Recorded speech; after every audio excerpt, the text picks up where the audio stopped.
In the midst of the cold forests of Scotland, a couple is camping and enjoying the tranquility of nature. The girl gives her boyfriend a massive silver dagger as a somewhat mysterious gift. At dawn, they both hear someone opening the tent. The girl is grabbed by a monstrous hand and begins to be violently shaken until she is half devoured by the creature. The young man tries to reach the silver dagger but is quickly attacked as well. 2 hours before this violent event, in North Wales, a man tries to escape through the dense fog of the forest from a squad of British soldiers. He takes down some combatants but is soon subdued by the rest of the squad. Then, we discover that this was a skills test. The man is a soldier named Cooper, and according to his superior, his score was excellent. However, he receives a terrible order from the captain, where he must cold-bloodedly shoot the squad's own dog. The young man is perplexed at how this could be a test. Obviously, he refuses to carry out this atrocity. The captain then says that the soldier failed and shoots the dog in the head himself. Cooper is furious and attacks the captain but ends up being overpowered and thrown to the ground. The other soldiers are ordered to replace Soldier Cooper. Now, we move forward 4 weeks to the Scottish Highlands. A team of British Army soldiers disembarks from a helicopter in the middle of the forest for a simulated enemy line invasion exercise. After a few hours of walking along the river, the soldiers take a break. Cooper, the soldier from before who is now part of this squad, comments with his comrades about the attack on the couple a few weeks ago. Their bodies disappeared, and the tent and personal belongings were scratched and covered in blood. According to him, several sinister cases like this happen in this region. Despite this, the training mission must continue, and the combatants advance further into the forest until nightfall. A new camp is set up so they can rest, illuminated only by the flames of the campfire. While Sergeant Harry tells stories of his most terrible missions, a dead cow is thrown by something and falls on the campfire, splashing blood everywhere. The soldiers panic, shooting at the dead animal, but soon calm down with the sergeant's orders.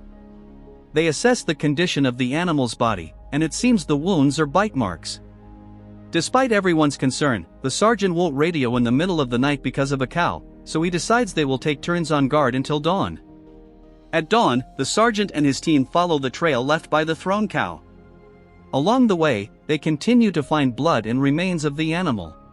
In the distance, the team spots a flare in the sky from a member who advanced to scout. When they arrive, they understand why he signaled for help. There are intestines and pieces of human parts everywhere, and the most intriguing thing is that the weapons and ammunition are intact. Then, the captain appears behind the crates, even more out of his mind. Ryan has huge claw marks on his chest, and despite his hatred for him, Cooper still strives to help him. Bruce tries to call for immediate air support on the radio but can't get a signal, and to make matters worse, Ryan's team's radio is broken. Apparently, Ryan's Special Forces squad was there on a secret mission to take down a monster. He was observing the surroundings with his night vision binoculars, suspecting he was being followed. Suddenly, he and his squad were surprised by the creature. As it was already getting dark, they decide to set up a new camp. The sergeant says the simulation is over, and now the survival mission is real. Everyone removes the yellow tips from their weapons and loads live ammunition. Ryan warns them that it won't do any good. If they want to survive, they must run before the monsters catch up and tear their bodies apart. At that moment, the team hears a terrifying scream echoing through the forest. The sergeant orders them to form lines of 3 to retreat. Part of the team will cover the rear, and the rest will follow the sergeant to the pasture. Bruce returns alone and stands guard amid the sound of the wind cutting through the trees. He sees something running between the trees, tries to shoot several times, but his weapon is jammed. The ammunition is stuck in the magazine. Bruce runs in desperation as the creature is on his heels. He runs at full speed through the dense forest and ends up being pierced in the chest by a sharp tree branch like a spear, and then something finishes him off and takes him away. Sergeant Harry is investigating the area alone and realizes there is something around him. When Harry finds the scattered blood, a werewolf leaps at him. He shoots the creature multiple times and manages to hit it, but is soon struck by the claws of another monster, slashing his belly and exposing all his entrails. Cooper appears at the same moment and manages to hit some werewolves. The sergeant screams in terrible pain from his wound while the soldier does what he can to stop the immense bleeding. They run into the middle of the forest, Cooper firing his rifle in an attempt to scare off the werewolves following them. The team regroups and continues to retreat, the soldiers firing with all the weapons they have, trying to hit the werewolves, which are extremely fast and silent. The soldiers see the headlights of a vehicle approaching in the distance on the road and realize that this would be their only way to escape. One of the soldiers jumps into the middle of the road to stop the vehicle. The soldiers begin to enter the woman's car, but when she tries to start the vehicle and leave, the wheel seems to be stuck. The werewolves surround them from the outside and manage to pierce the roof, one of them thrusting its horrible arm inside, trying to tear pieces off the soldiers. The soldiers fight back with stabs to the monster's arm. The woman finally manages to start the car, and they leave the werewolves behind, at least for now. The woman, named Megan, says there is only one farm in that valley, and the owners are her friends, so they can go there. They arrive at the location under heavy fog, and no one answers the door. Cooper enters with another soldier to investigate the house, and everything seems normal. The dining table is set, the stove is on with soup being prepared. Cooper hears a strange movement behind a door, and when he opens it, a dog scares him. Fortunately, the animal named Sam is docile and even greets the soldier. The residents really weren't there, so everyone enters and begins to organize. Cooper takes the lead since the sergeant is seriously injured and screaming in pain. The woman says there is no phone in the cabin and the nearest town is 4 hours away, so Cooper decides they should take the car and go there to seek help. He goes out with Spoon to the area where the car was parked, and when they light the flare, they see the vehicle completely destroyed. Werewolves are everywhere. Cooper orders Spoon to stay calm and not shoot. On his signal, the two run inside the house, and due to the shots hitting the car's fuel, it is destroyed. The werewolves try to push the door, thrusting their arms through the opening, but with great difficulty, Cooper manages to close it and thrusts his gun through the small opening in the door, shooting everything outside. The dog violently pulls the sergeant's bandages. Of course, Captain Ryan would have already shot the poor dog, but Soldier Terry vomits on his head in the panic, saving the poor dog's life. Cooper needs to calm everyone down, especially the captain.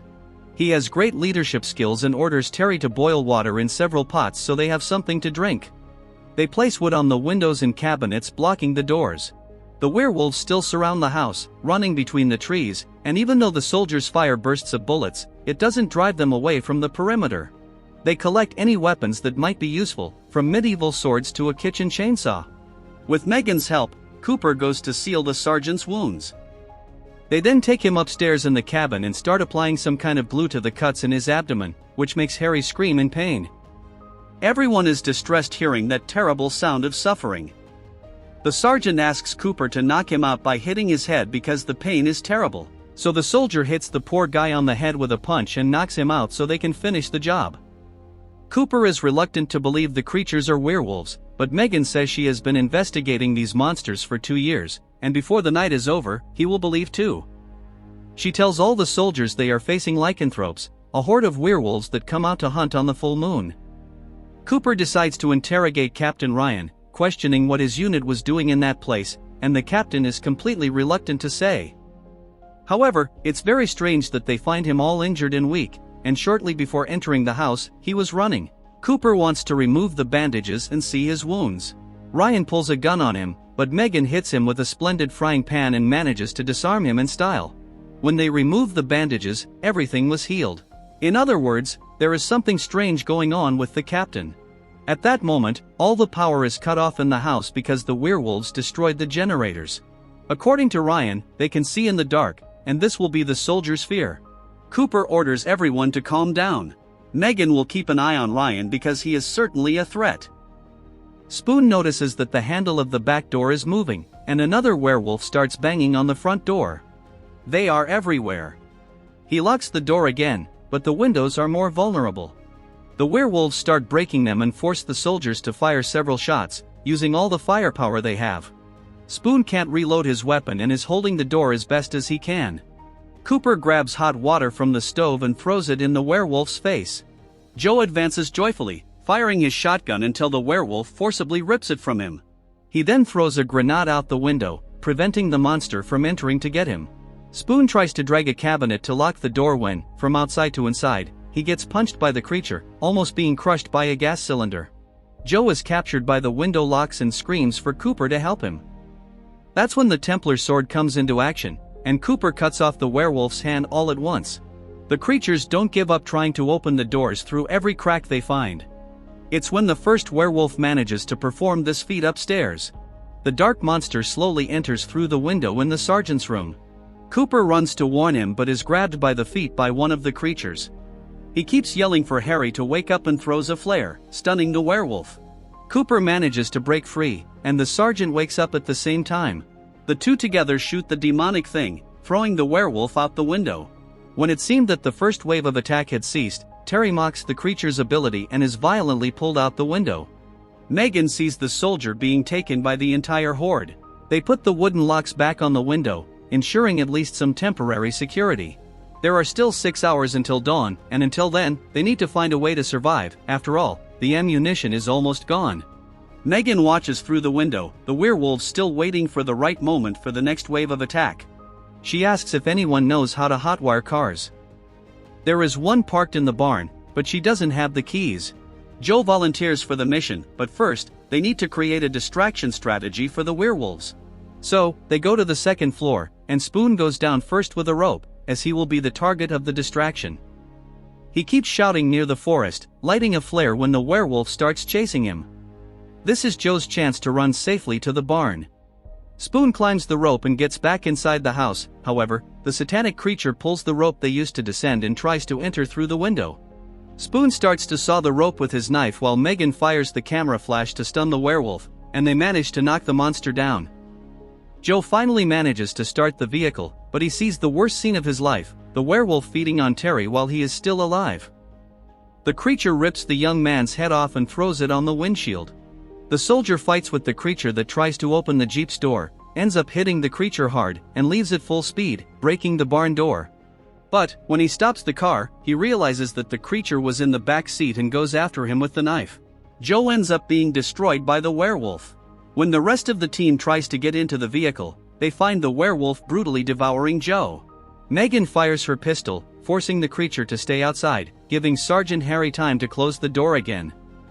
Everything seems lost. After all, Cooper checks the Jeep one last time, and it was all destroyed by the werewolves. This time, he gives Ryan one last chance, threatening him to say what he knows about the creatures. The captain arrogantly informs that Sergeant Harry's unit was a bait ready for slaughter. He knew Cooper would find the werewolves, and everyone would be exterminated. Therefore, the captain would not risk his own skin to find them. The sergeant gets furious and punches the man's face. As soon as they lift him, they notice that his eyes are yellow like a wolf's. Ryan is transforming, with fangs and claws already revealing. Then, quickly Ryan transforms completely. A combination of attacks is needed. Megan uses the camera flash, the sergeant hits him with the hot wooden log, Cooper buries the sword deep in his back, and Spoon unloads his gun all over the room, forcing the captain to flee through the window. Once again, the wave of attack is interrupted. The woods are nailed again, and the nightmare of dawn seems endless. Now it makes sense why the house is empty, because the family in the photo are all werewolves. The soldiers are in their house, and they didn't like it at all. Megan concludes that the behavior of the werewolves is similar to that of a pack, and they are gathered in one place, with food, protection, and away from the cold. They deduce that if they are not inside the house, the only place left is the barn. This is where Cooper's plan to blow everything up using the gas cylinder comes into play. Megan leaves Sam locked in a kitchen cupboard to spare him from any danger. Sergeant Harry wants to stay behind and provide cover for everyone to escape. He shows his stomach to Cooper, and to his surprise, the wounds are completely healed. He already knows that, like the captain, he has been contaminated and will soon turn into a werewolf. But Cooper will not leave him alone. The two are friends and honorable fighters, and so the sergeant will at least join in this last mission. Spoon then pierces the fuel tank of the Jeep. They load the cylinder into the vehicle, and Cooper drives for a few meters and jumps out just before reaching the barn. With the car already inside, Spoon tries to light the match to activate the gasoline trail left by the Jeep, but he cannot. Then Harry arrives with a flaming Molotov cocktail and throws it at the trail. The fire reaches the barn and sends the Jeep with everything inside flying. However, upon returning to the house, they discover something intriguing. Megan says she is also part of the werewolf family.